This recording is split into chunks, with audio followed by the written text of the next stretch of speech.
Hello, this is Alan Wheeler on my YouTube channel where I usually discuss spirituality and tarot um, and related subjects, magical subjects.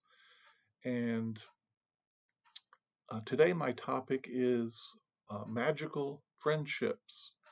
And I want to put this out as an alternative to some of the ways we look at special relationships that I see on the internet. The idea of the twin flame, soulmates, kindred spirits, and um, as far as I can tell, these are just our ways of trying to describe our experiences because there's conflicting definitions and descriptions of these that you can find.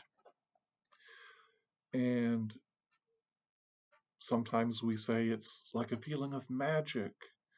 And as Plato or the Greeks described the source of the twin flame idea, that a soul has been separated um, at birth and they come back together. And that can be what it feels like, this attraction, this magnetic being drawn together. Or like being struck by Cupid's arrow, um, the old myth of how people fall in love. It's almost a divine um, impulse that comes from beyond, uncontrollable, or fate, the soulmates that are brought together uh, by fate. And there's a lot of airplay on the internet. It's widespread in folklore and popular culture, many of these ideas, and even the history and philosophy and myth, as with the twin flames. So I would like to contrast some of these ideas that seem mystical. I want to bring in some of that, but contrast it with what I'm calling the magical friendship. Now, my disclaimer is I'm not an expert.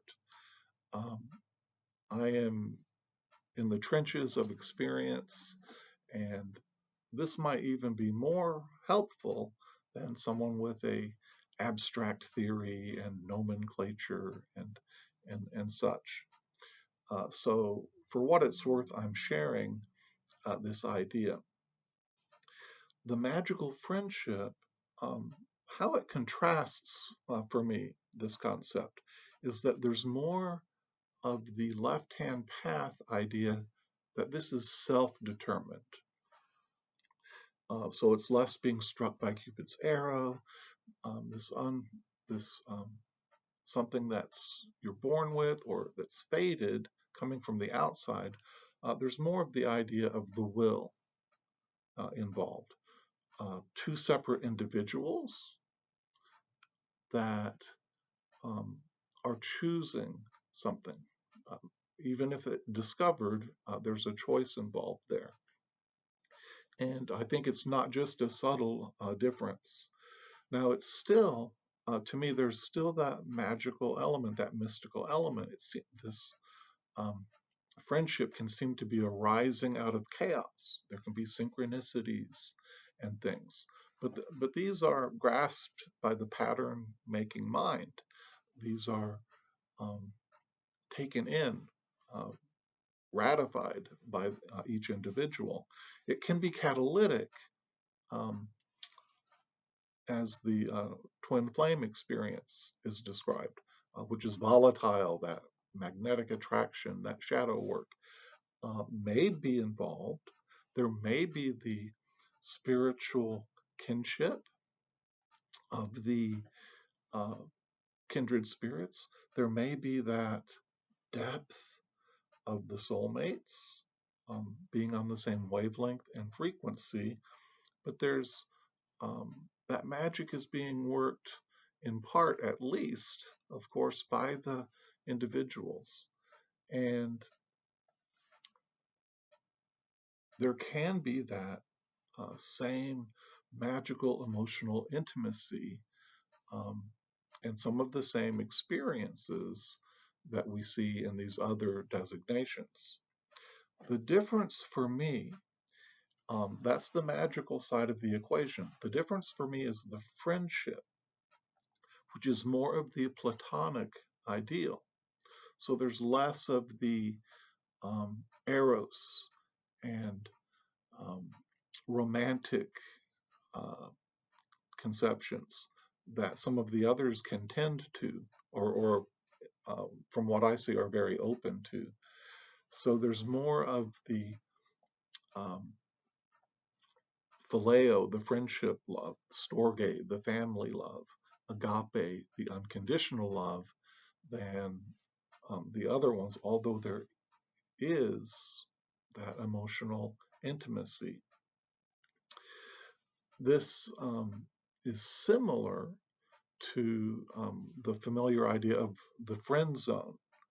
Um, However, in the twin flame, the soulmate, the kindred spirits, or even kindred friendships, sometimes there's that tendency um, where the lines are crossed and it's the friend zone with benefits and things. And this would be um, more of the friendship and mutual respect of the Platonic friendship. So this is a strange pairing of emotional intimacy with uh, very deep ideal, very deep integrity, and I would say it probably has a 10% success rate. Um, Now, some examples of this may make my idea more clear.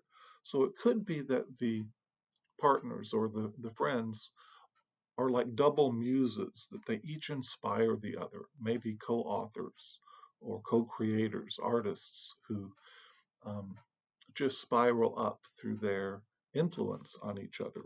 It could be that there's a double unrequited love. Maybe there is the chemistry there, but perhaps both are committed to stable families and marriages.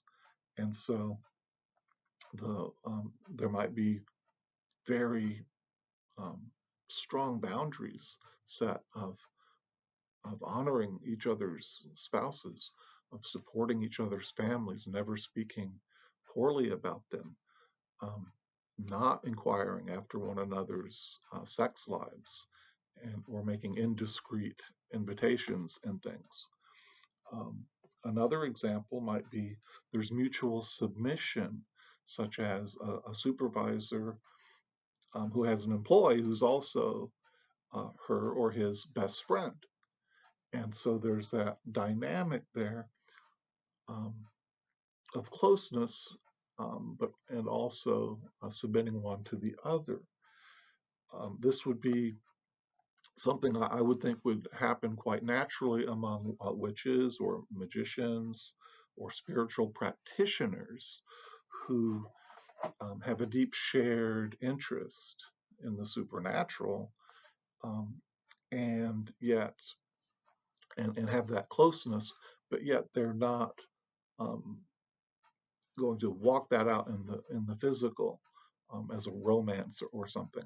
I think of this just came to mind that years ago I had a very close friend. We spent hours talking about spiritual matters. I was single; she was married. Um, but there was a very deep closeness, and it was very magical in that way. But we never um, pursued anything beyond that. In fact, I was friends with the husband as well. So it's to me a strange conception in a way, because rather than being the friends with benefits that we hear joked about, it's almost like it's uh, there's the romance without benefits. In a way, might be a way of trying to look at it, but it's uncharted territory. And so I do think the success rate of this is going to be rare. I don't know if it's 10% or not, um, but those who attempt it would need to tread with care and have the utmost integrity. The requirements that I see would be very good communication, as with any relationship or any friendship, but great clarity and precision. Where are those boundaries? Um, much precision um, and clarity in this. Also, a temperance. So the depth and emotional intimacy needs to be balanced, kind of that moonlit magical realm of closeness has to be balanced with longevity. And so that friendship, that relationship is not going to last in the sunlit world of consensus reality. That moonlit world is not going to integrate um, unless the boundaries are observed and unless there is that platonic ideal and that integrity. So that's the idea of magical friendship. Um, and I hope that's helpful. If you have different ideas, and I'm sure many will, please put them in the comments and let me know. Thank you for watching. Take care. See you in the next video, as we say.